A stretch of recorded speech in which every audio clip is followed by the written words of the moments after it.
салом алейкум бори дигар дӯстони гиромӣ, ҳамкорони азиз. Ва имрӯз вебинари мо бахшида шудааст ба мавзӯи бетараф кардан ва иштирок дар тасмимгирии ҷамъиятӣ, яъне бештар ба мавзӯи журналистикаи камтар мушкил камтар овоз мушкил бошад, ҳаракат кунед лутфан. мо ҳаракат мекунем баландтар гап занем ва шумо ҳаракат кунед баландтар кунед компютерро худро овозашро. Чунки боз яке аз фаромӯш ҳамин шуданаш мумкин аст ки тахминан 1-2-3 дақиқа пеш барқро хомӯш кардан дар дафтари кории мо ва мо маҷбур ҳастем ки тариқи генератори ҳаминро насб кардем ва тариқи он дар инҷо бо шумо кор мекунем имрӯз.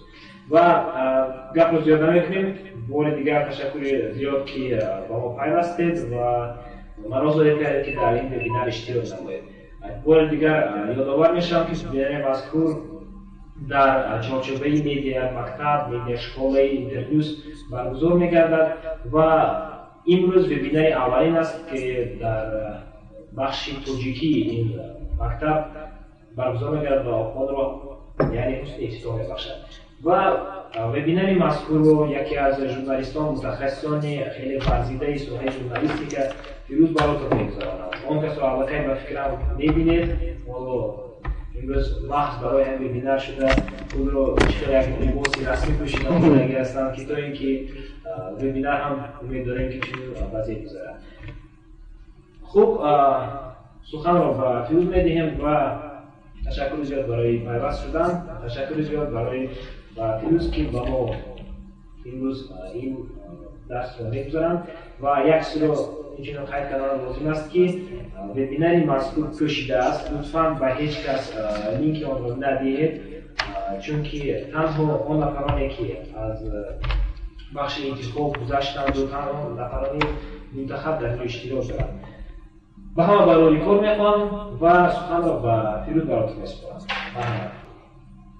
фикр мекунам дар муддати 1 соате ки инҷо бо ҳамдигар суҳбат мекунем, метавонем ҳам аз чанд маълумоте ки ман дорам огоҳ шавед ва ҳамчунин агар суолатон бошад метавонед ки бевосита суолатонро инҷо нависед, мо ба суолҳои шумо посух медиҳем. хуб мешавад ки ин вебинар ба шакли интерактив гузарад, яъне ки дар шакли ҳамкории мутақобила. агар суолу андешаҳоятон бошад марҳамат нависед. ман аз рустам хоҳиш мекунам ки зимни гузарондани муаррифӣ ва ба шумо баён намудани он муаррифнома презентатсия ки ман тайёр кардам нигоҳ кунад ки кадом суолҳо аз ҷониби шумо садо доданд. хуб, акнун бояд мегузарем ба асли мавзӯъ. номи сессиямонро ман бетараф набудан ва иштирок дар тасмимгириҳои ҷамъиятӣ мондам, зеро фикр мекунам аз дидгоҳи ман аслан онҳое ки ба журналистикаи шаҳрвандӣ таваҷҷӯҳ доранд ва онҳое ки мехоҳанд як чиро аз дидаву шунидаҳои худ ба дигарон бигӯянд, аслан онҳо нафароне ҳастанд ки наметавонанд нисбат ба ҳодиса ва он чизе ки дар ҷомеа мегузарад бетараф бошанд ва онҳо нафароне ҳастанд ки мехоҳанд садои онҳо, назари онҳо дар тасмимгириҳои ҷамъиятӣ ба инобат гирифта шавад. аслан журналистони шаҳрвандӣ онҳое ҳастанд ки садояшонро ба ҷомеа мерасонанд, ба нафарони масъул мерасонанд, то ин ки оид ба проблемаҳое ки дар ҷомеа ҳастанд, оид ба навгониҳое ки дар ҷомеа ҳастанд, онҳо таваҷҷӯҳ зоҳир кунанд ва дидгоҳи ҷомеа, дидгоҳи шаҳрвандонро ҳам ба назар бигиранд. инҷо қиёмиддин нигматов мегӯяд ки мутаассифона ман шунавида ва дида наметавонам. рустамҷон ба фикрам онҳо мушкили техникӣ доранд, метавонед кӯмак кунед ба онҳо нависед. хуб, қиёмиддини азиз, шумо ба настройкаҳо ё ин ки сеттингси ин барнома ворид шавед. бояд шумо бахши дидани видео ва садоро барои худатон насб кунед дар компютератон, ё ин ки тавсия медиҳам ки як бор аз барнома бароед ва аз нав ворид шавед, яъне ки барномаатонро апдейт кунед. хуб, акнун дар ин лаҳза мо оиди чӣ суҳбат мекунем?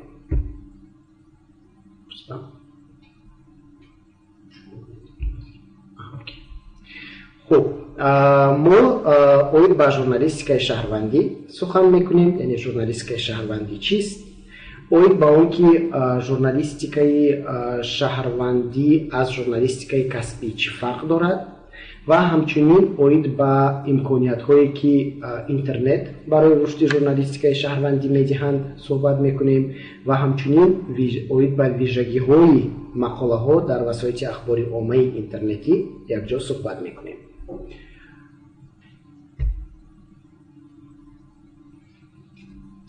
хуб, аслан журналистикаи шаҳрвандӣ дар пешрафти ҷомеа бисёр нақши муҳим дорад.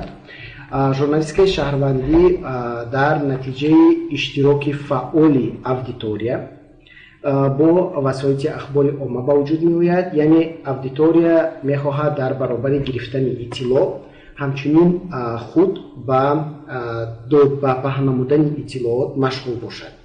яъне аудитория ба журналистон табдил меёбанд ва онҳо бо истифода аз унсурҳои васоити ахбори омма ба ҳаводиси мухталиф ба паҳн кардани хабарҳо даст зада дигаронро мустақилона хабардор месозанд. ҳамчунин ин мисли табодули дуҷонибаи маълумот аст, яъне ки аз боло ба поён, аз васоити ахбори омма ба поён агар маълумот равад ва ҳамчунин аз поён ба боло, яъне аз аудитория ба васоити ахбори омма. ҳамин тавр мавҷудияти журналистикаи шаҳрвандӣ метавонад ҳам ба рушди ҷомеа ва ҳам ба рушди журналистикаи касбӣ таъсир расонад. хуб, рустам, як дақиқа презентация аст, вақте оно калон мебинам, худашон мебинам. ҳама он саҳифаи презентацияро мебинед?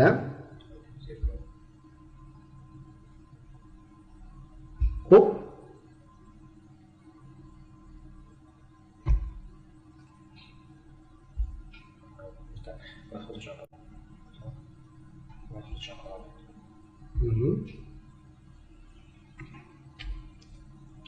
хуб, акнун журналистикаи шаҳрвандӣ ба рушди журналистикаи касбӣ чӣ таъсир расонда метавонад?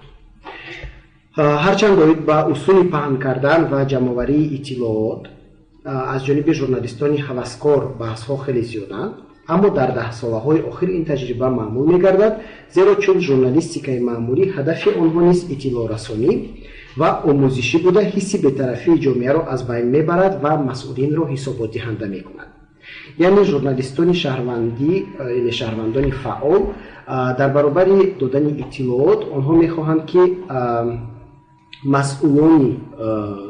масъулонро ҳисоботдиҳанда кунанд, то ин ки нисбат ба ҳалли масъалаҳое ки дар ҷомеа ҳаст бетарафӣ зоҳир накунанд.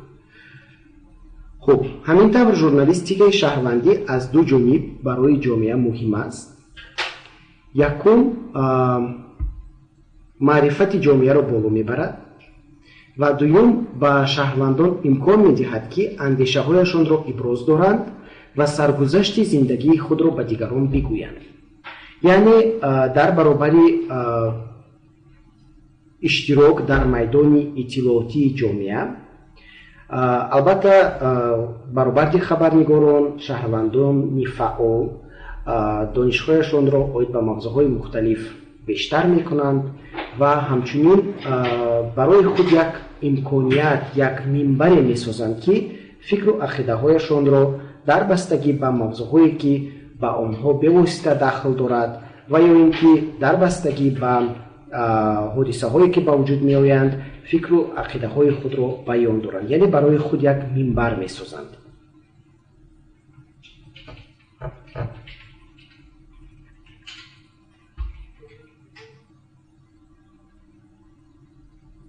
хуб, журналистони шаҳрвандӣ маърифати шаҳрвандонро боло мебарад.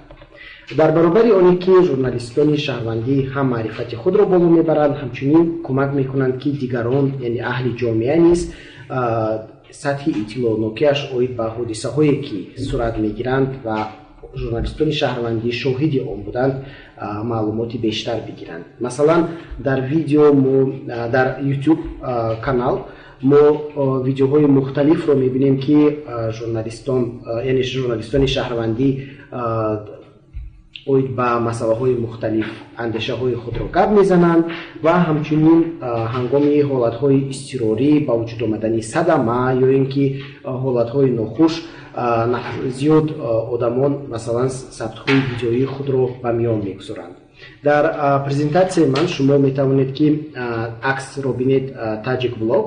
ин акс аз шабакаи YouTube аст, яъне дар шабакаи YouTube як ҷавон бо таъсиси саҳифаи Tajik Blog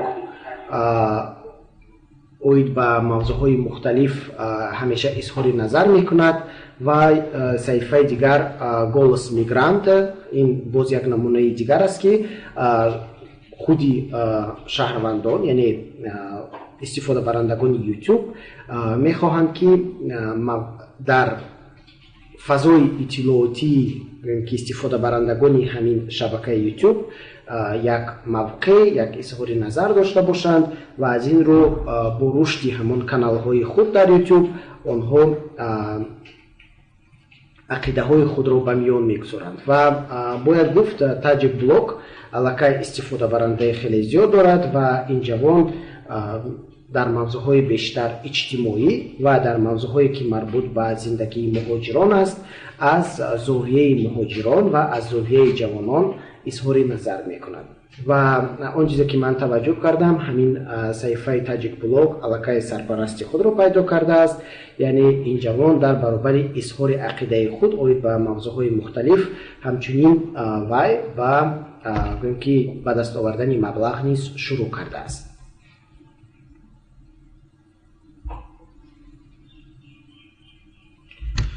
хуб,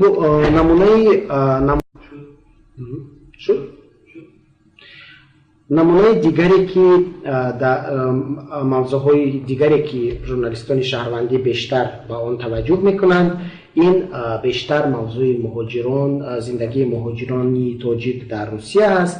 муҳоҷироне ки аз дасти корфармоён дар азиятанд ё мавриди шиканҷа ва хушунат қарор мегиранд ва онҳо тавассути шабакаҳои иҷтимоӣ, тавассути ҳамин сомонаҳои оммавӣ оид ба зиндагии худ ба дигарон нақл мекунанд ва бо ҳамин васила метавонанд таваҷҷӯҳи масъулони Тоҷикистон ва ҳамчунин таваҷҷӯҳи масъулони Русияро ба мушкилоти худ ҷалб созанд.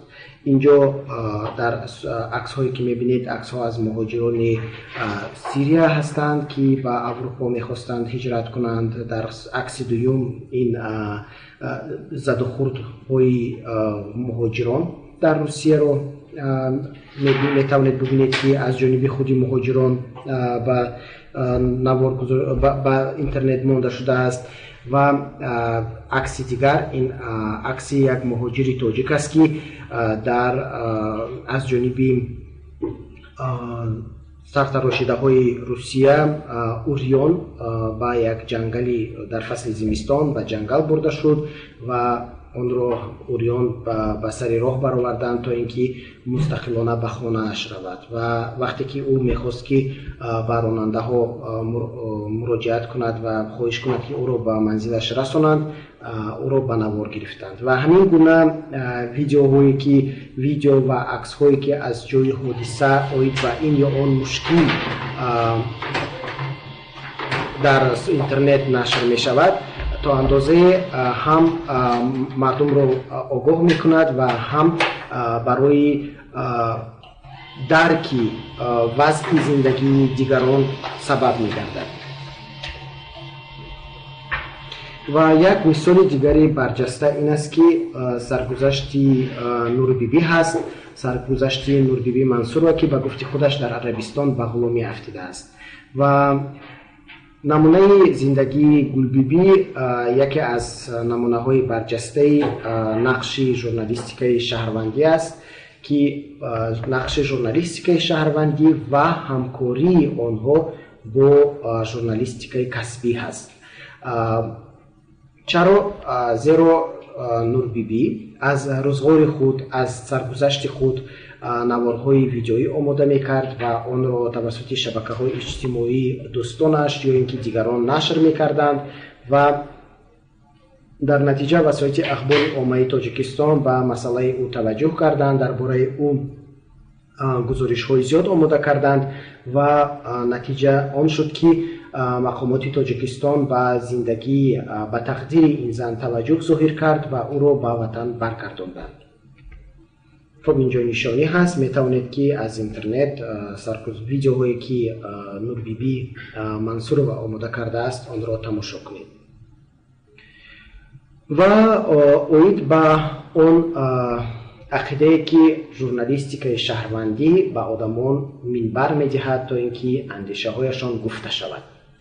خب قضیه به خودکشی دست دادن یک خانم خطلانی به همه ما معلوم است. ما درباره این میدونیم که متاسفانه این بانوی تاجیک همگی در دوام 40 روزی عائله‌داری دست به خودکشی میزند و اکثر وسایل اخباری عامه درباره این قضیه معلومات میدهند، گزارش‌ها نوشتند و اگر به اون محتوای گزارش‌هایی که در رسانه‌ها نشر شده بود توجه می‌کردید، در آنجا معمولاً همین گزارش‌ها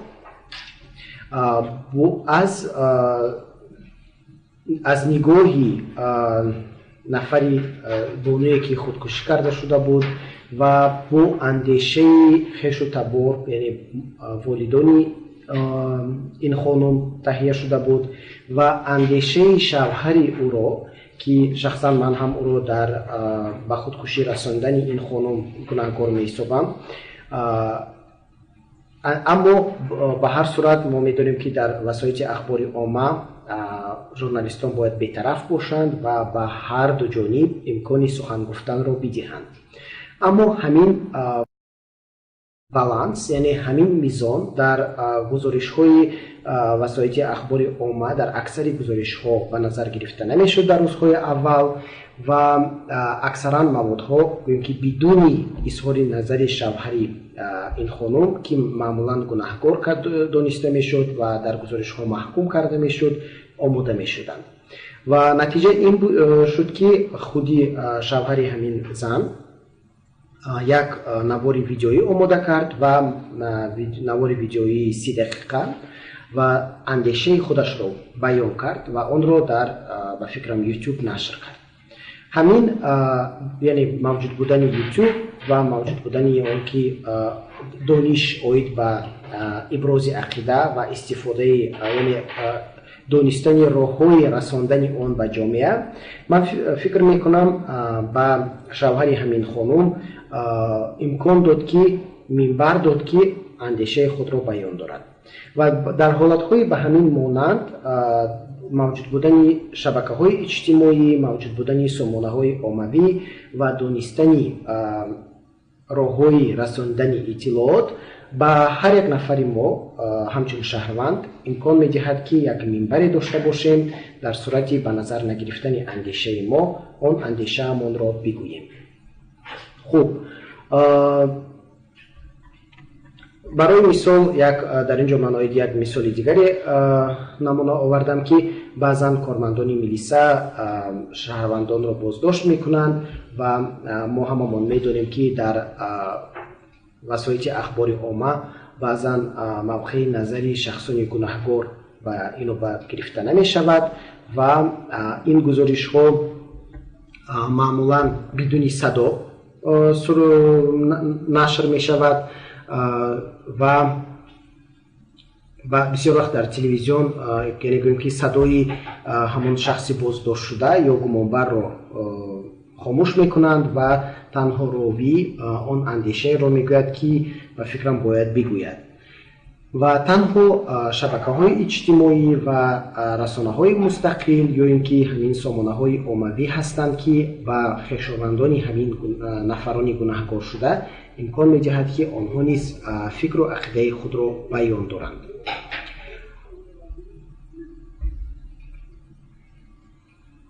ва ман фикр мекунам ки умуман вуҷуд доштани рушди журналистикаи шаҳрвандӣ ба журналистикаи касбӣ бисёр таъсири хуб мерасонад.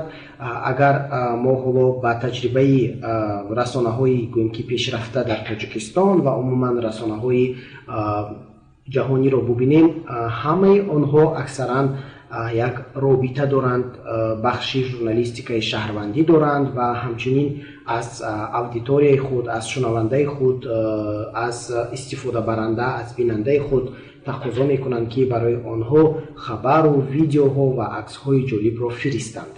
яъне ҳоло замоне шудааст ки на ҳама вақт журналистони касбӣ, яъне намояндаҳои васоити ахбори omma метавонанд дар ҳама гуна ҷойҳои ҳодиса вуҷуд дошта бошанд ва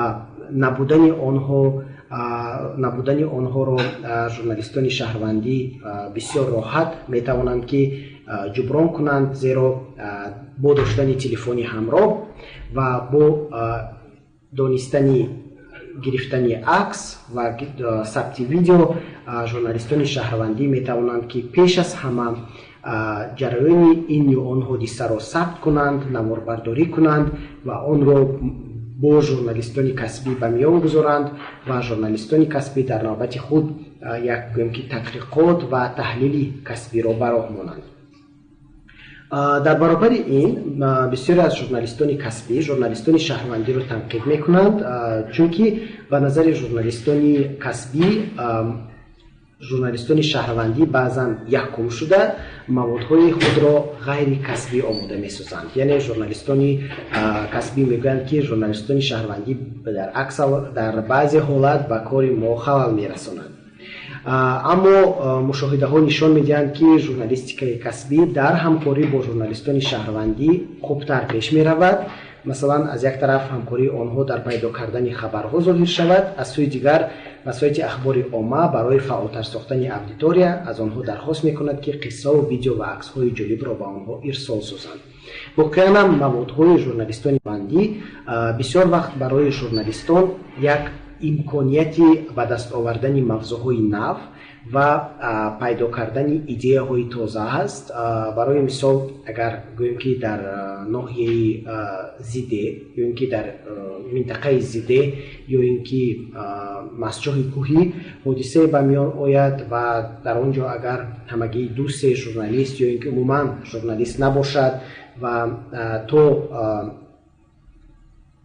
огоҳ шудани журналистони касбӣ аз маркази ноҳияашон ё ин ки огоҳ шудани журналистони касбӣ аз шаҳри Душанбе, сокинони ҳамон минтақа бо донистани маҳорат ва малакаҳои журналистони шаҳрвандӣ метавонанд ин ё он ҳодисаро зудтар, яъне ки дар ҷои ҳодиса ба навор гиранд, сабт кунанд ва баъдан онро тавассути шабакаҳои иҷтимоӣ бо расонаҳои хабарӣ тақсим кунанд. ҳамчунин дар мавриди хабарҳо шаҳрвандон метавонанд оид ба ин ё ҳодиса иттилоъ диҳанд ва мегӯянд ки аслан вазифаи журналистони шаҳрвандӣ таҳлил кардани мавзӯъ нест, балки хабар расондан ва пешниҳод кардани айни ҳамон ҳодиса аст. таҳлил ва умуман ба вуҷудоии сабабҳо ва омилҳои пешгирӣ нашудани он ин аллакай меафтад ба дӯши журналистони касбӣ.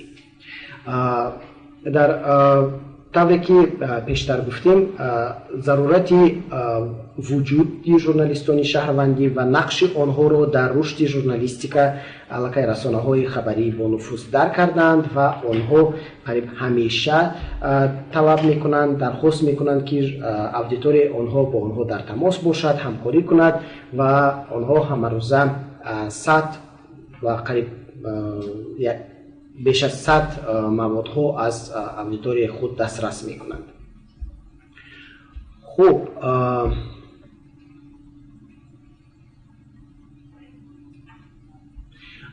ман фикр мекунам ки боз ба андешаи худ собит ҳастам ки ҳамкории васоити ахбори omma бо журналистони шаҳрвандӣ ин талаботи замон аст ва нобаста аз ҳамкорӣ миёни журналистони касбӣ ва шаҳрвандӣ аввалӣ ба дигарӣ чун хатари касбӣ менигарад. фикр мекунам ин нодуруст аст.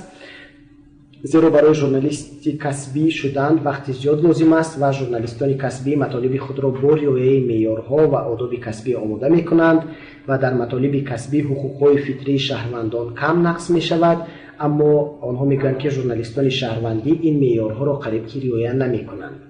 ин ҳолат зарурати ба роҳ мондани дарсҳои омӯзишӣ ба шаҳрвандон оид ба малакаҳои касбии журналистикаро ба миён меорад ва ҳамчунин ин ҳолат барои афзудани теъдоди журналистони касбӣ дар оянда мусоидат мекунад.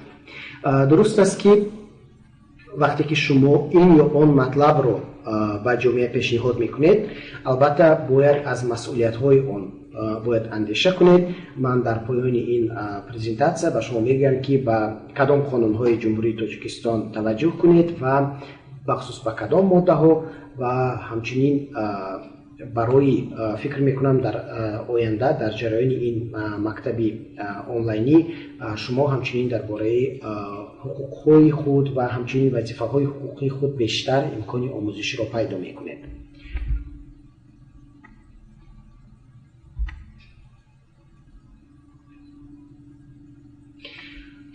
ва аслан баъд аз ин иттилои муфассал дар бораи он ки журналистони шаҳрвандӣ ки ҳастанд ва чӣ манфиат меоранд вуҷуд доштани онҳо ба худашон ва ба ҷомеа, як суоли умумӣ ин аст ки хуб журналисти шаҳрвандӣ будан мехоҳед, ба шумо чиҳо лозим аст?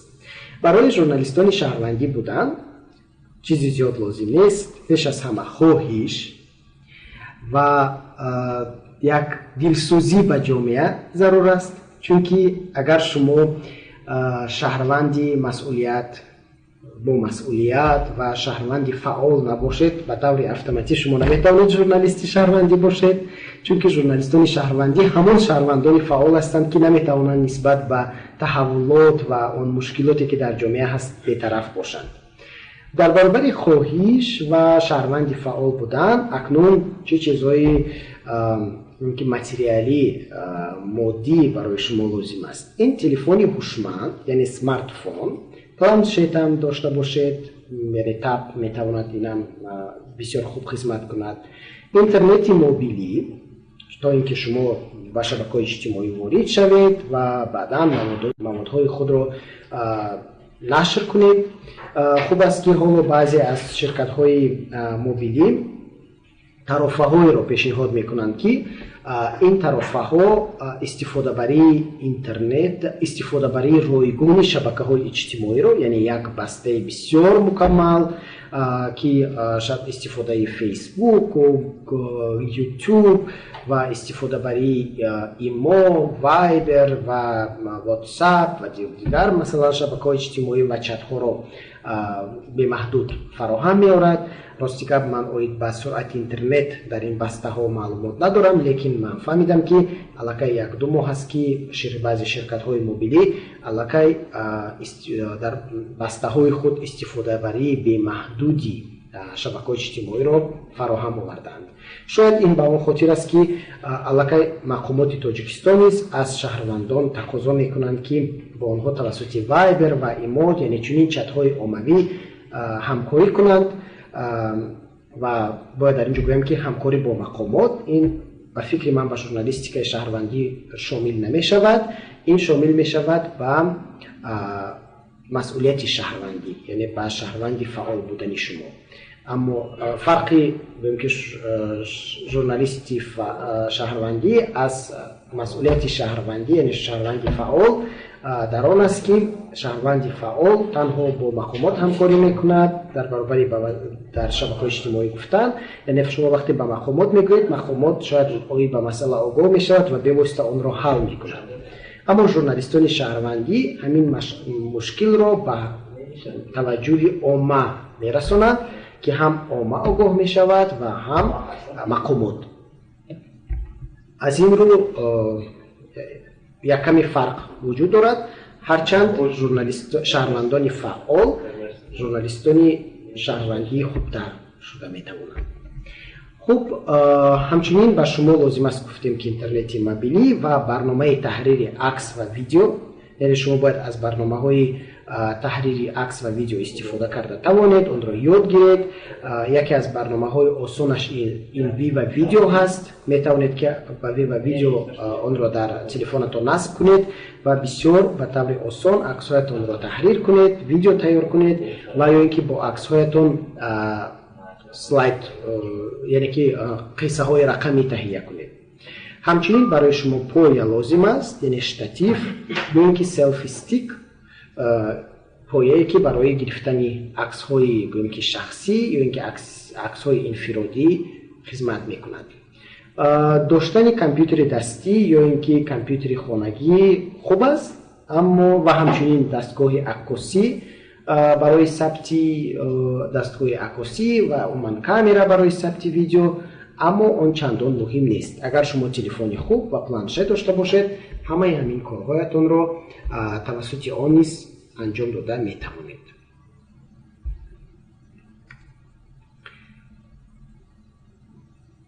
инҷо як акси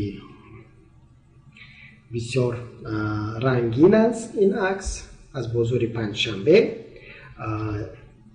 дар инҷо агар таваҷҷӯҳ кунед, як нафар мехоҳад аз ин зан акс бигирад.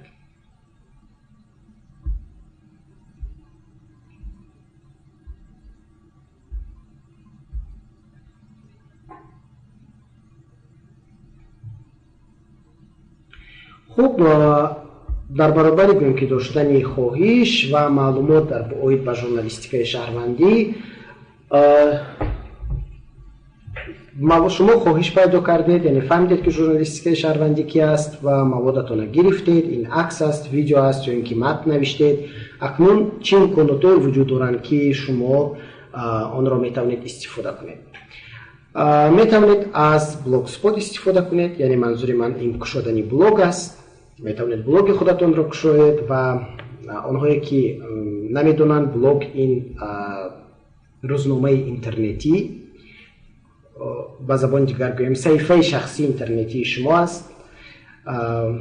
ба қавли боз содатар сайти интернетии шумо ки дар он метавонед маводи худро нашр кунед, метавонед ибрози ақида кунед, метавонед мақолаҳоятонро нашр кунед, аксҳоятонро нашр кунед ва мисли як сайти мукаммал барои шумо хизмат кунад. хуб, яъне бо чунин имконияте медиҳад ки ройгон метавонед блоги худатона кушоед. метавонед аз YouTube истифода кунед, дар он метавонед канал кушоед ва агар шумо иттилоъ дошта бошед, бо таъсиси бо кушодани ё бо доштани почтаи электронӣ дар портали Gmail аллакай ба таври автоматӣ шумо метавонед аз блогспот истифода кунед ва ба YouTube ҳамроҳ шавед ва аллакай канали худатонро дошта бошед. ва дар YouTube метавонед ки дар тавассути канали худ видеоҳои гуногуне ки худатон сабт кардед нашр кунед. танҳо мутмаин бошед ки ҳуқуқи муаллифии шумо дар он ҷо ҳаст, яъне видеоҳо ва аксҳои дигаронро шумо умуман дар блог ва YouTube худ нашр намекунед. махсус дар YouTube эҳтиёт бошед, чунки агар шикоят кунанд ки шумо моли дигар касро гирифтед, канали шумо маҳкам карда мешавад. Instagram, Facebook мисли ҳамчун шабакаҳои иҷтимоӣ аст ки имкониятҳои васеъ дорад, инро шумо медонед. ва WordPress ҳам як портал аст барои таъсиси блог мисли Blogspot. метавонед ки дар дохили WordPress шумо блоги худро кушоед. ҳамчунин Live Journal аст ки онам имконияти таъсиси блогро медиҳад. ва аз чатҳо бошад, агар ин мессенҷерҳои Viber дар Тоҷикистон бисёр маъмул аст. ҳамчунин дар Тоҷикистон бисёр маъмул Имо ҳаст. ҳоло аксари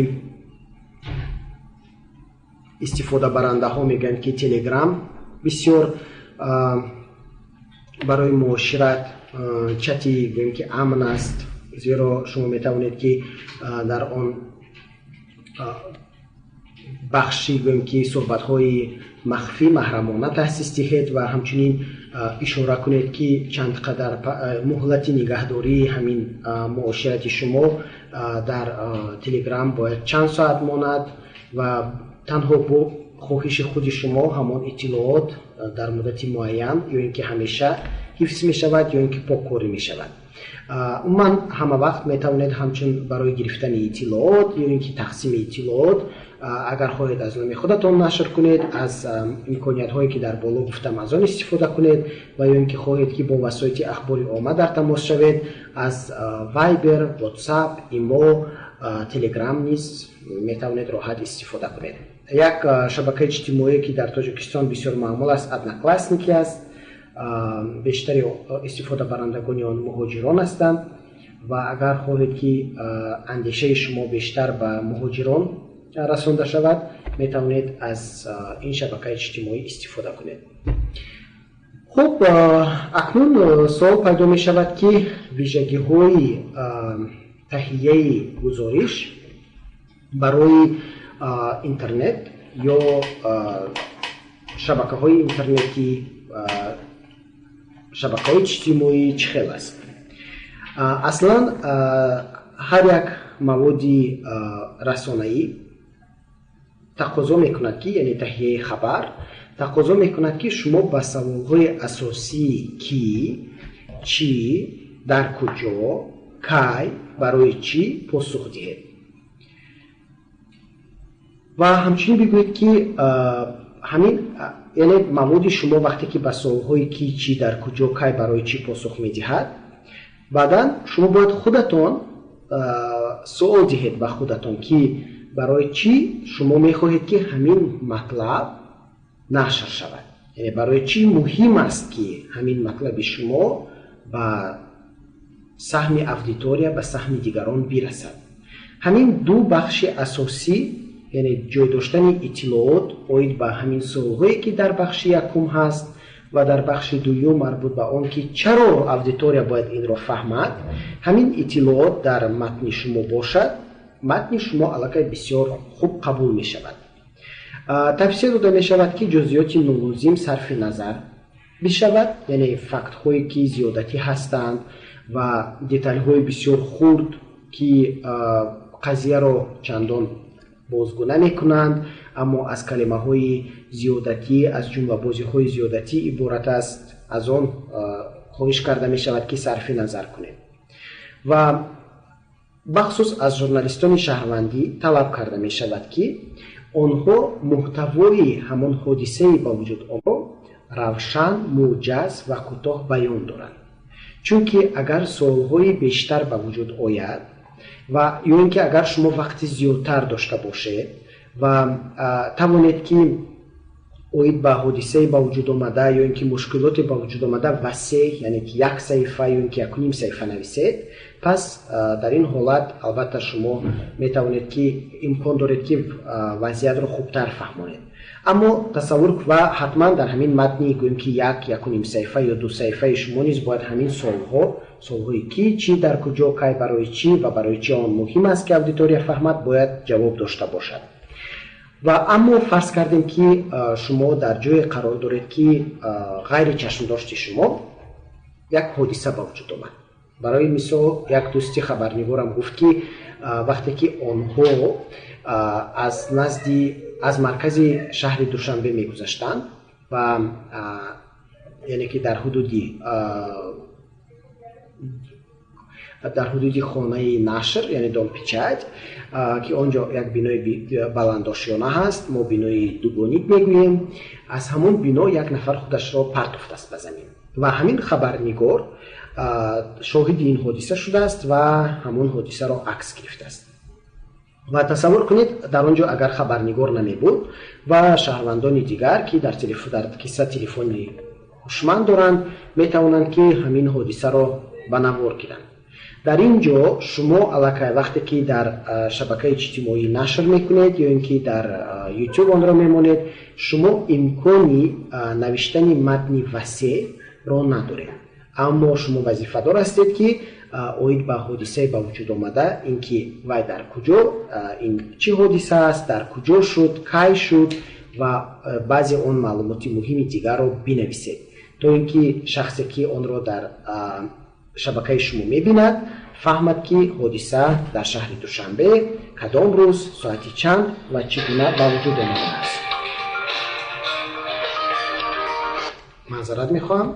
ва ҳамчунин аз шумо тақозо карда мешавад ки дар баробари таҳияи маводи гӯем ки навиштани матни мукаммал ва муҷаз маводатонро бо акс ва видео нашр кунед. агар аксу видео дошта бошед олиҷаноб мешавад, аммо агар яке аз онҳоро дошта бошед бисёр хуб аст.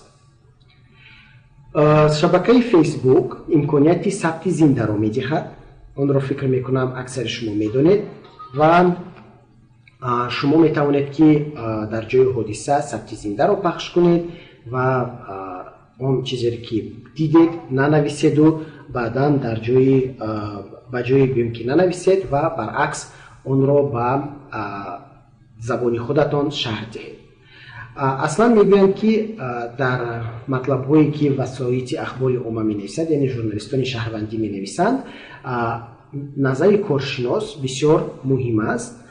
он бояд қаҳрамон дошта бошад ва баъдан маводи шумо пасманзар дошта бошад ва муҳтавояш дақиқ ва фаҳмо бошад. яъне муҳтавои он мегӯянд ки хати маши гузориш риоя шавад. муҳтавои он оид ба як мавзӯъ ва агар якчанд мавзӯъро гирад, агар он бояд ба ҳамдигар тавманд ё ин ки ба ҳамдигар вобаста бошанд. яъне як мавзӯъ мавзӯъи дигарро пурра кунад ва агар шумо дар баробари инъикоси як мавзӯъ, яъне баррасии мавзӯи муайян мехоҳед оид ба мушкпаҳлӯҳои дигари масъала сухан гӯед, фаромӯш накунед ки шумо дар бораи чӣ сухан мегӯед. инро ман бо ранги сурх кардам, чунки ишора намудам, чунки агар шумо воқеан ҳам аз зиммаи журналистони шаҳрвандӣ як қадам пештар мегузоред ва мехоҳед ки матлаби шумо камтар дар сатҳи баландтар ё ин ки дар сатҳи бисёр касбӣ пешниҳод шавад, пас ин қисматҳое ки ба ранги сурх ман ишора кардам, онро ба инобат мегиред. аммо дар бисёр ҳолат барои журналистони шаҳрвандӣ талабот бисёр сахт нест. муҳим он аст ки шумо маълумотро дақиқ, равшан ва сари вақт бо сифати хуб пешниҳод мекунед. сифат албатта бисёр муҳим аст. чаро? чунки баъзан ҳолатҳое мешавад ки воқеан ҳам журналистони шаҳрвандӣ аксу видеоҳои бисёр ҷолибро гирифтаанд. яъне афсус ки бо дидани он шахс афсус мехӯрад ки журналистони касбӣ дар ҷои ҳодиса набуданд ки онро хеле хубтар бо сифати баландтар акс гиранд. мебинем ки акс мегиранд, он бодастони ларзида, фокусаш нодуруст аст, аксро хуб дида наметавонед, ё ин ки видео сабт мекунанд, он видеоро камераро ба ҷои ба рӯи объект ё ин ки ба ҷое ки ба тарафе ки ҳодиса ба вуҷуд меояд равона кардан, камераро ба замин ба тарафи замин равона мекунанд, ё ин ки онро дар дасташон аст, ё ин ки мехоҳанд объектро сабт кунанд, нигоҳ намекунанд, он осмонро сабт карда истодааст ва баъдан садоҳоро шумо мешунавед. аз садоҳо мефаҳмед ки ҳодиса то куҷо гӯем ки ба авҷ расидааст, то куҷо ҷолиб аст диданаш. лекин он журналист, он нафарони сабтгар азбаски ҳунари сабт карданро надоранд, хуб балад нестанд, видеоҳояшонро бисёр бо сифати паст ва бо риоя накардани қоидаҳои оддитарини сабт пешниҳод мекунанд ва ҳамин видеоҳоро боз дар шабакаҳои иҷтимоӣ мемонанд. хуб, дар ин ҳолат ман фикр мекунам ки журналистони шаҳрвандӣ, онҳое ки ба ҳамин кор даст мезананд, бояд фикр кунанд ки гуфтан хуб аст, бояд шумо он чизеро гӯед, он чизеро пешниҳод кунед ки агар мақсадатон огоҳ кардани ҷомеа бошад, ба ҳама нишон додани ҳодиса ва натиҷаҳои он бошад, пас он бояд чунон сурат гирад ки мардум онро хуб бубинад, хуб фаҳмад, то ин ки хуб баҳо бидиҳад.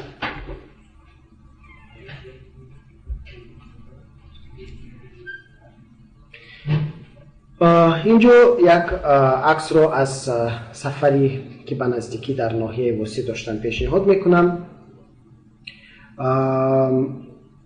инҷо дар матн яке аз талаботояш ин аст ки ҷузъиёти бештар мавзӯъро тағйир медиҳад. манзури ман инҷо сухани зиёд гуфтан ва ҷузъиётҳои гӯем ки аз ҳад зиёдатӣ нест, аммо маълумоте ки метавонад ки таваҷҷӯҳи мардумро бештар ҷалб кунад.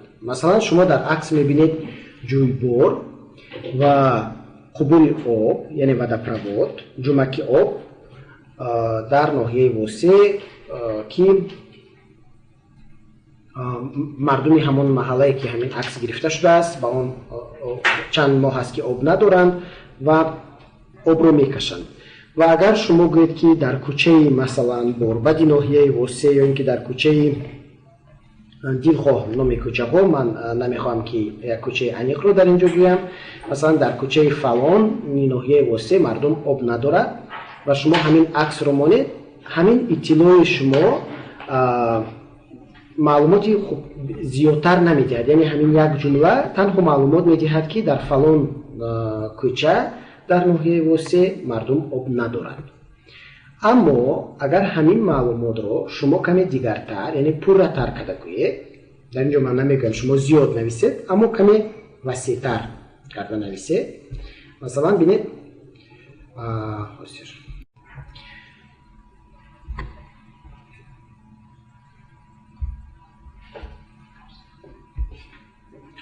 хуб, ҳоло маъзарат мехоҳам ки ин вебинари мо канда шуд, аммо ҳоло мо боз дар тамос ҳастем ва дар ҳолати дигар, яъне ҳамин масъалаи надоштани обро агар мо каме васеътар кунем, бинед матни мо чандон зиёд нашуд, аммо каме мукаммалтар гардид. яъне занону кӯдакон, яъне чӣ қадар инҷо нуқтаҳо метавонем ки омор истифода барем. Вақте ки шумо дар ҷои ҳодиса ҳастед, аллакай шумо медонед ки чӣ қадар занону кӯдакон дар маркази ноҳияи восеъ вилояти Хатлон бо сабаби дастрасӣ надоштан ба оби ошомиданӣ дар ҳолати бади санитарӣ зиндагӣ мекунанд. онҳо соатҳо омадани обро интизор мешаванд, аммо дар як соат омадани об барои чӣ қадар нафар кифоя нест. аз ин рӯ об ба нафароне мерасад ки аз ҳама зӯр ва ғолиби ҷангу ҷанҷол бо ҳамсояҳо мешаванд. яъне бо ин тариқ каме васеътар карда шумо ишора мекунед ба он ки то куҷо надоштани об ба зиндагии ҳамин мардуми маҳалла дар ноҳияи восеъ таъсир расондааст. ин аксҳо аксҳои воқеӣ ҳастанд ва моҳи гузашта сабт шудаанд аз ноҳияи восеъ ва шумо тавассути ҳамин аксҳо ҳамин матне ки дар боло шумо навиштед онро тасдиқ мекунед. ман духтарак дар интизори об бо баклажкаҳояш ва ҳамчунин ин мард дар як рӯз бояд 4 ароба об бикашад. як шарҳи кӯтоҳ бо акси марде ки бо ароба об мекашад. барои чӣ ба акси ҳамин мард як шарҳи кӯтоҳ навиштан дар кор? агар ин мард хоҳад ки шумо ному насабашро гӯед, бояд ному насабашро гӯед, аммо ишора кардан дар кор ки дар аробааш вай об дорад. зеро вақте ки шумо намегӯед ки дар аробааш об дорад, фикр мекунед ки дар ин ароба чизи дигар аст ва ин мард об намекашаду танҳо ягон маводи барои рӯзғори худашро мекашонад. яъне баъзан маълумоти зиёдатӣ не, лекин маълумоти иловагӣ метавонад ки проблемаро равшантар намояд ва яъне кушояд барои дигарон. хуб, ҳар дафъа чунон матн нависед ки онро гӯё бори аввал ба хонанда пешниҳод мекунед. ҳеҷ вақт фикр накунед ки матни дирӯз навиштаатонро ҳама хонда буд ва имрӯз агар маводе дар идомаи фикрҳои дирӯза навиштед, онро ҳама ба осонӣ дарк хоҳанд кард. мо бисёр вақт дар шабакаҳои иҷтимоӣ, бахусус дар фейсбук, изҳори назар мекунем оиди ин ё он масъала ва баъзан аслан фикр мекунем ки шояд ҳамин маводи, яъне фикри навиштаи мо, маводи нашр кардаи моро ҳамаи ҳамон дӯстонамон, хонандаву истифодабарандаи шабакаҳои мо диданду мутолиа карданд. ва рӯзи дигар боз мехоҳем ки маводе нависем дар идома дар оид ба ҳамон мавзӯъ ва аксаран шояд фикр мекунем ки дирӯз аллакай ман дар ин бора навиштам, бояд имрӯз давомашро менависам. хуб, ба журналистони шаҳрвандӣ тавсия дода мешавад ки ҳар рӯз вақте ки матн менависед оиди ин ё он масъала, ҳарчанд шояд дафъаи аввал шумо васеътар фаҳмондед, дафъаи дуюм мехоҳед ки боз онро идома диҳед, такмил диҳед, аммо тавсия дода мешавад ки ба ҳар ҳол оид ба чӣ сухан мерафтанашро шумо бояд дар матни дуюматон ҳам бигӯед.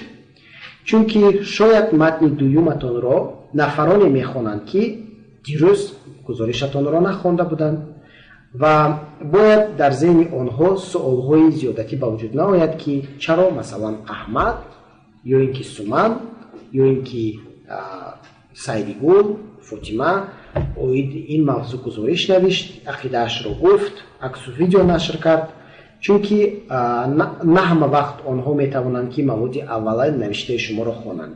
барои ҳамин тавсия дода мешавад ки ҳамеша ҳар боре ки менависед оиди ин ё он масъала чунон нависед ки онро бори аввал менависед.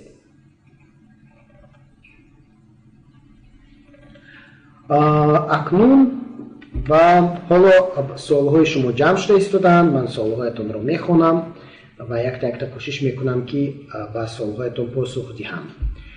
ҳамчунин нашри акс ва видео. ҳатман аксу гузоришҳои худро бо шаҳр нашр кунед, он чизе ки гуфтам, то ин ки хонанда ва бинанда дарк намояд ки ин матлаб дар куҷо сабт шудааст ва чаро шумо мехоҳед онро ба дигарон нишон диҳед. калима ва ибораҳои зиёда истифода накунед, аз омор истифода кунед, аммо онро ба ифрод нарасонед. хуб, акнун баъзан мо журналистони касбӣ тавассути Google мавод ва аксҳоеро ҷустуҷӯ мекунем, мехоҳем онро истифода кунем барои маълумоти иловагӣ ё ин ки сарчашмаи иттилоотии маълумот. мутаассифона баъзе видеову аксҳо бесоҳиб ҳастанд. шумо намедонед ки ин акси ки аст, видеои ки аст, дар куҷо сабт шудааст. видеои ҷолиб аст, мехоҳед дар асоси он як мавод тайёр кунед, аммо иттилооти пурра дар борааш нест. барои ҳамин тавсия дода мешавад ки агар шумо акс ва видеои нашр мекунед, ҳатман номи худатонро агар хоҳед, ҳамчун муаллиф номи аслиятонро ё ин ки номи сифтаниматонро, яъне ки никнейматонро нависед ва метавонед ки лекин навиштани маълумоти оиди он ки дар кадом минтақаи тоҷикистон ин сабт шуд, кадом ҳодисаро инъикос мекунад, кай ба навор гирифта шуд, онро бояд ҳатман шумо ишора кунед, то ин ки матлаби шумо баъдан ба дигарон манфиат орад. дар баробари ин аз омор истифода кардан хуб аст, лекин фаромӯш накунед ки шумо ҳисоботи иқтисодӣ наменависед ва оморро агар истифода кунед зиёд не, аз ҳама омори ҷолибашро истифода кунед ва агар шумо аз инфографика огоҳ ҳастед, бисёр олиҷаноб мешавад агар шумо омори худро дар шакли визуалӣ, дар шакли инфографика таҳия кунед. аслан шарҳ барои акс ва видео навиштанаш каме аз матне ки пурра менависед фарқ дорад. шарҳи акс он маълумотеро тақозо мекунад ки дар акс он дида намешавад. масалан бед бармегардем ба слайди ба ин слайд. хуб, ба аксе ки мард ҳастам. инҷо аз ноҳияи восе ин мард дар як рӯз бояд 4 ароба об бикашад, яъне маълумот аст. дар ин ҷо намерасад ин ки ин акс кай гирифта шудааст, кадом сана. инро бояд мо илова кунем ва ҳамчунин дар ин ҷо мо намегӯем ки ин мард аробакаш аст, дар тан болопӯши сиёҳ дорад ва дар маҳаллае зиндагӣ мекунад ки биноҳои дуошёна ҳаст. чунки ин маълумот аллакай дар акси шумо ҷой дорад, танҳо мо бояд маълумотеро пешниҳод кунем ки дар акс дида намешавад, яъне маълумоти иловагие ки аксро мукаммал мекунад. хуб, дар ин ҷо маълумоти иловагӣ, он маълумоте намерасад ин санааш аст, кай гирифта шуд, ва маълумоти асосие ки аксро мукаммал мекунад ин аст ки ин мард 4 ароба об бояд бикашад, яъне ки дар дохили ҳамин зарфҳо об аст. чунки дар акс дида наметавонад бинанда ки дар дохили он об аст ё ин ки равған. ва дар акси духтарак бошад, агар вақте ки шумо мегӯед ки дар интизори об, аллакай ишора мекунед ки ҳамин баклашкаҳо барои чи аст. чунки агар шумо нагӯед ки ин духтарак омадани обро интизор аст, шояд фикр мекунанд ки ӯ баклашка мефурӯшад ё ин ки баклашкаҳояшро барои масалан гирифтани равған ё ин ки чизи дигар ҷамъ кардааст ё шояд барои мақсади дигар истифода мекунад. барои ҳамин талаб карда мешавад ки ҳатман шумо барои аксҳои худ ва видеоҳои худ шарҳ нависед, аммо он иттилоотеро нависед ки маводатонро пурра мекунад ва такрор намекунад. хуб, акнун оиди гӯем ки масъулиятҳо дар баробари медонед ки ҳар нафаре ки мехоҳад ки ба ҷомеа маълумотеро пешниҳод кунад, вай аллакай дар баробари гӯем ки пайдо кардани имконот ва воситаи ибрози ақида, яъне минбар барои баёни андеша, дар баробари таъсир расондан ба ҷараёни тасмимгириҳо дар ҷомеа, ҳамчунин бояд якчанд ҳамчун шаҳрванд, ҳамчун нафари хабаррасонанда якчанд вазифаҳое дорад ки яке аз ин вазифаҳо риоя кардани он ҳаст. ва мо ҳодисаҳое ки мутаассифона чанд ҳодисаҳоеро шоҳид будем ки шаҳрвандони мо барои лайк, яъне писандидан гузоштан дар шабакаҳои иҷтимоӣ ба баъзе матлабҳои гӯем ки ифротгароиву хусусияти террористӣ дошта ба ҷавобгарӣ кашида шуданд. бале, сабти видеоро гирифтан мумкин аст, рустам? сабти видео баъдан пешниҳод мешавад ва баъз инро ман мехостам ки шумо ба ин масъала таваҷҷӯҳ кунед, яъне ки ба кодекси ҷиноятии ҷумҳурии Тоҷикистон назар кунед. моддаҳои 179 ва 307 ин даъвати оммавӣ ба амалҳои террористӣ ва ё ин ки ақидаҳои ифротгароию экстремистӣ. ҳамчунин дар кодекси ҷиноятии ҷумҳурии Тоҷикистон бандҳое ҳаст ки пайравӣ ва дастгирии ақидаҳои ифротгароӣ ва террористӣ аст, ки ин сабаб мешавад ҳамон яъне лайк мондан, яъне писандидан мондан хусусияти онро медиҳад ки шумо ҳамин ақидаҳоро дастгирӣ мекунед.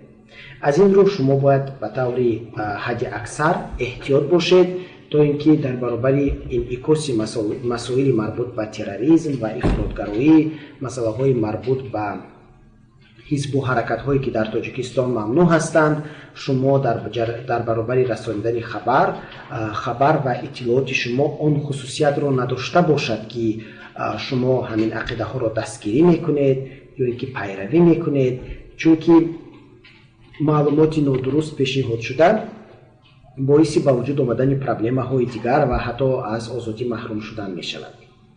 ҳамчунин кодекси граждании ҷумҳурии Тоҷикистон дар моддаи 174 оид ба таҳқир ва туҳмат ва шаъну шарафи инсон муайян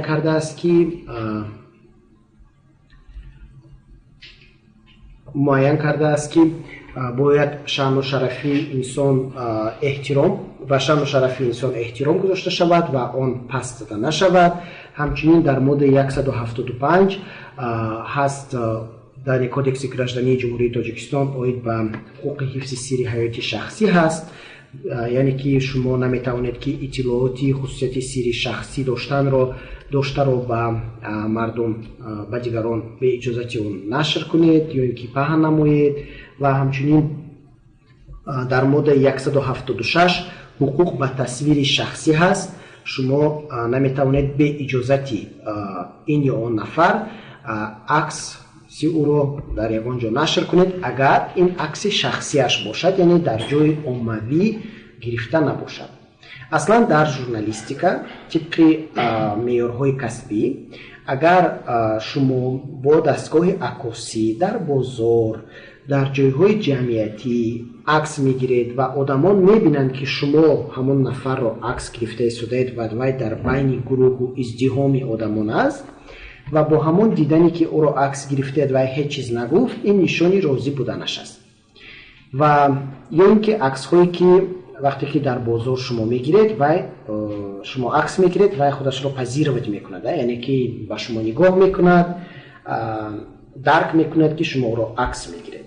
و از آنی که وقتی میفهمد شما معرفی میکنید که شما در اینترنت میمونید و هیچ چیز نمیگوید، این هم نشانی روزی بودنش است.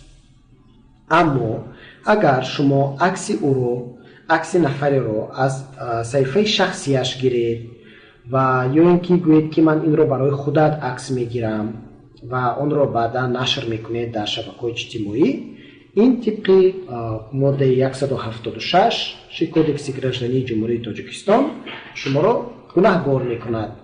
مثلا اون ویدیوهایی که دختران در شب‌نشین‌های گوییم که محرمون خصوصی میرقصیدند برای خودشون، اما نفر اون رو ثبت ویدیو کرد و بعداً به شبکه‌های اجتماعی نشر کرد و باعث شد که به این دختران بسیاری ها توهین کردند، آنها رو به آنها نفرین گفتند. این چیز قابل قبول نیست، زیرا من باور دارم که اون دختران هیچ وقت راضی نمی شدند که اون رقص های خصوصی که در دوران محدود داشتند و معرض عامه افتاد. اگر این دختران این مقصد می داشتند، این رقص هایشان را می توانستند در میدان، در یک صحنه وسیع طربخانه و یا اینکه در کوچه کنند. خوب، همچنین قانون درباره وسایل اخبار عامه در ماده 6 میگوید که شما برای پهن نمودن سری دولتی حقوق ندارید، لیکن ماده 30 سرقانون جمهوری تاجیکستان به همه شهروندان جمهوری تاجیکستان حقوق آزادی ابراز عقیده را میدهد و همچنین خوشبختانه در تاجیکستان تعقیب برای تنقید منع است. ما میتوانیم تنقید کنیم اگر چنین در دستمان فکت باشد، دلیل باشد، ما میتوانیم تنقید کنیم و چنزورا برای در تاجیکستان چنزورا نمودن، یعنی دهانی شهروندان و دهانی وسایل اخبار عامه را بستن منع است. خوب دوستان گرامی، اینجا وظیفه خانگی است. پیش از وظیفه خانگی رستم جان به من کمک کنید. رستم به من کمک کنید برای یافتن سوال‌ها.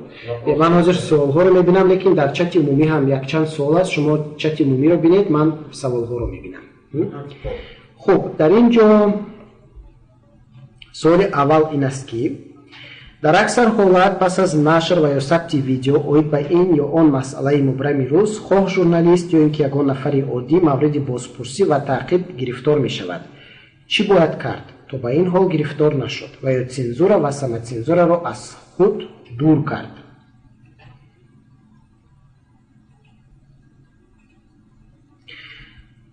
خب، قانون‌های جمهوری تاجیکستان بخصوص قانون درباره وسایل اخبار عامه و همچنین کودکس جنایتی جمهوری تاجیکستان دخالت کردن به فعالیت ژورنالیستی را منع می‌کنند، اجازت نمی‌دهند.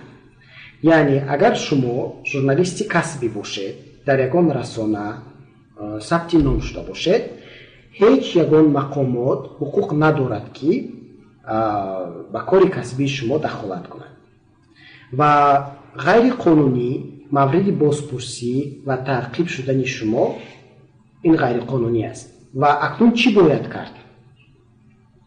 اول شما اینجا سوال دادید که با این چی باید کرد که تا با این حال گرفتار نشد و چی باید کرد که اگر شما تعقیب و مورد بازپرسی غیر قانونی قرار گرفتید. اول این که برای سوال شما برگردیم، برای اون که به چنین حال گرفتار نشد، من فکر میکنم شما باید معیارهای کسبی ژورنالیستی را خوب باید دانید تا اینکه در برابر تهیه گزارش یعنی پیشنهاد مواد حقوق و منفعت‌های دیگر یعنی حقوق‌های دیگران را پایمال نکنید و وظیفه‌های خودتان را همچون یک نفری بی‌غرض و نفری که تنها می‌خواهد معلومات را پیشنهاد کند به جامعه و نفری می‌خواهد که با انعکاس این یا آن مسئله دست زند، اگر به همین مقصد شما معیارهای کسبی ژورنالیستی را رعایت کنید، برای دیگران شانسی شما را گناهکار کردن کم می‌شود. танҳо онҳоеро бештар ба ҷавобгарӣ мекашанд, ки онҳо дар риояи меъёрҳои дар инъикоси гузоришҳои худ, дар таҳияи гузоришҳои худ меъёрҳои касбиро риоя намекунанд. дилхоҳ агар баҳсҳои судиро бинем, яъне маводҳои журналистонро бубинем, ки боиси ба миён омадани баҳсҳои судӣ шуданд, дар он ҷо мо мебинем ки чӣ гуна мизон риоя нашудааст. мо мебинем ки гузориш яктарафа таҳия шудааст.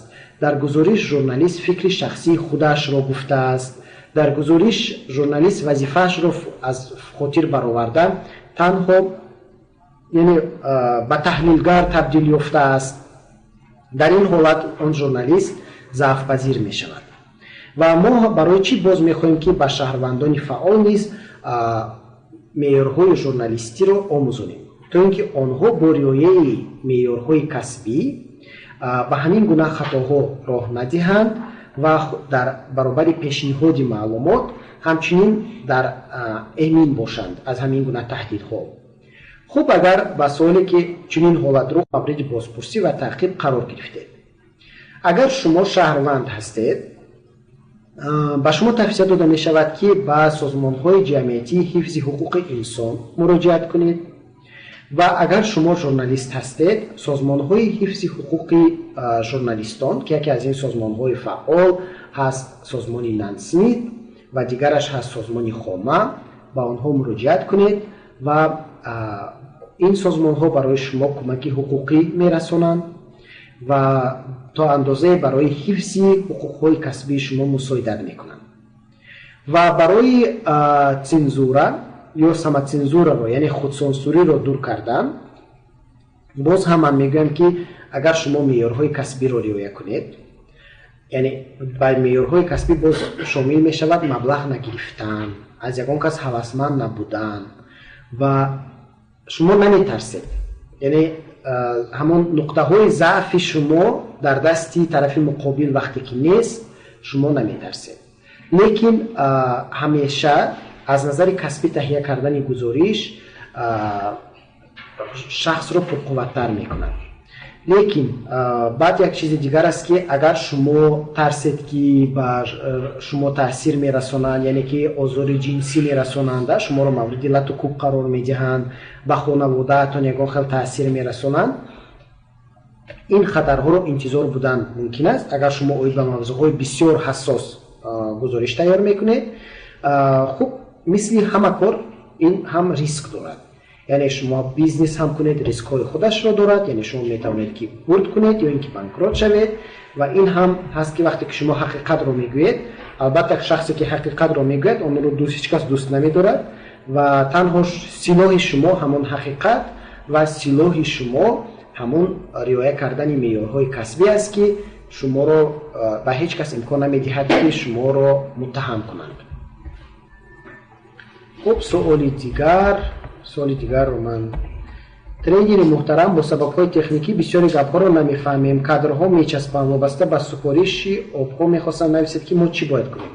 вобаста ба супориш, яъне ки вобаста ба обҳо мо супориш надорем. ин танҳо намунае буд ки барои шумо ман тарзи навиштани иттилоот ва пешниҳод кардани шарҳро фаҳмондам. хуб, дар як суоли дигар аст ки агар ин шахси оммавӣ ё публичнӣ бошад, мутаассифона, яъне шумо дар мавриди тасвири шахсӣ гуфтедам, мутаассифона дар қонунҳои ҷумҳурии Тоҷикистон оиди ҳамин шахси публичное лицо, шахси оммавӣ маълумот пешниҳод нашудааст ва мутаассифона дар ҳамаи ҳамин баҳсҳои судие ки сурат мегиранд, судҳои мо ба ҳамон такя мекунанд ки тасвири шахсии ӯ, яъне ин шахс истифода шудааст бе иҷозати вай ва ё ин ки обрӯ бо масалан нашри ягон акс шумо обрӯи эътибори ин ё он нафарро аз байн бурдед. лекин фаромӯш набояд кард ки мутаассифона ин таҷриба дар судҳои мо, яъне ки дар фазои ҳуқуқии мо ба инобат гирифта намешавад. лекин дар конституцияи ҷумҳурии тоҷикистон навишта шудааст ки агар қонунҳои дохилӣ ин ё он гӯем ки баҳсҳо ё ин ки ҳолатро ба назар нагирифта бошад, санадҳои байналмилалӣ яъне қонунҳои байналмилалие ки тоҷикистон онро эътироф кардааст ва имзо расондааст авлавият доранд, яъне бартарият доранд. соли 2015 ман дар як мактаби тобистонаи медиало яъне ҳуқуқи васоити ахбори умма иштирок кардам ва дар ҳамин мактаб устодон аз судҳои байналмилалӣ, суди Аврупо иштирок карданд ва онҳо ин экспертҳои байналмилалӣ ҳамеша мегуфтанд ки дар таҷрибаи ҷаҳонӣ гуфта мешавад ки public person яъне ки публичное лицо яъне шахси оммавӣ дар васоити ахбори умма метавонад ки бидуни иҷозат аксаш нашр шавад. ҳатто бигзор акси он дар кадом ҳолате ки набошад.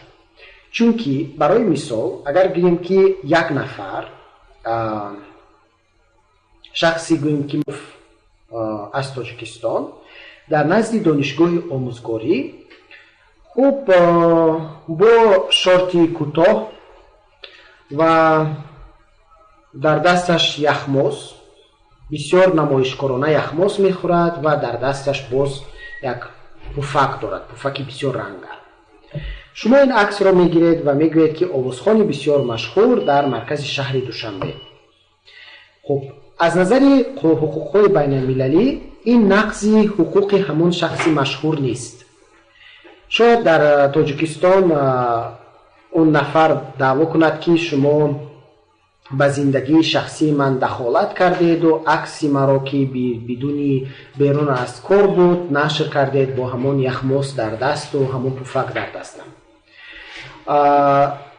қонунҳои байналмилалӣ мегӯяд ки ҳамин шахси маъруф яъне X агар гӯем ки ситораи попи тоҷик ситора аст, ӯро ҳамаи аҳолии Тоҷикистон медонад ва вақте ки ба назди донишгоҳи омӯзгорӣ рафт вай аллакай медонад ки ба вай таваҷҷӯҳ мекунанд ва оид ба яъне ба вай таваҷҷӯҳ мекунанд ва амалҳои ӯро аккосӣ мекунанд ё ба навор мегиранд.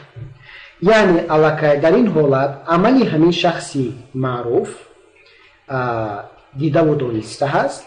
вай бояд фаҳмад ки оқибати кирдораш чи аст. яъне ки вақте ки вай ба берун баромад ва боз ягон амале кард ки таваҷҷӯҳи дигаронро ҷалб мекунад, хоҳ нохоҳ аккосӣ мешавад, ба навор гирифта мешавад ва он дар шабакаҳои иҷтимоӣ паҳн мегардад. ин таҷрибаро мо аллакай дар YouTube, дар дигар шабакаҳо мебинем ки масалан амалҳое ки бо иштироки шахсони маъруф дар ҷойҳои ҷамъиятӣ ҳатто аз Тоҷикистон нашр шудаанд. лекин шумо наметавонед ки бо камераи махфӣ ин амалҳоро гӯем ки сабт кунед. агар бо ҳамон нафари гӯем ки ҳатто маъруф агар ва ягон ҷиноят содир накарда бошад ва шумо тадқиқоти журналистӣ набурда истода бошед, онро гӯем ки ба хонааш меравед ё ин ки ба ҷои кораш меравед ва намегӯед ки шумо ӯро сабт карда истодаед, ин сабти истифодаи сабти махфӣ мумкин нест, иҷоза дода намешавад. хуб агар суолҳо набошад ман ба шумо ташаккур мегӯям ва инҷо мо вазифаи хонагӣ дорем. вазифаи хонагии мо каме тағйир додем. танҳо ин аст ки шумо оид ба дилхоҳ мавзӯе ки дар ҷомеа таваҷҷӯҳи шуморо ҷалб месозад ва мехоҳед ки он тағйир ёбад, акс ё видео гиред ва бо каме матн онро ба мо фиристед. матни шумо метавонад аз 5 то 10 ҷумла бошад, теъдоди аксҳо аз 1 то 5 дона ва теъдоди видео 1 дона. яъне шумо агар аксу видео гиред ин нуран ало нур ва агар шумо ё акс ё видео гиред ҳатман бо матн нависед. инҷо ман ё матн нависед инро ба назар нагиред, яъне акс видео бо матн мефиристед ба мо. ташаккур ва бо шумо будан барои ман бисёр хуш буд.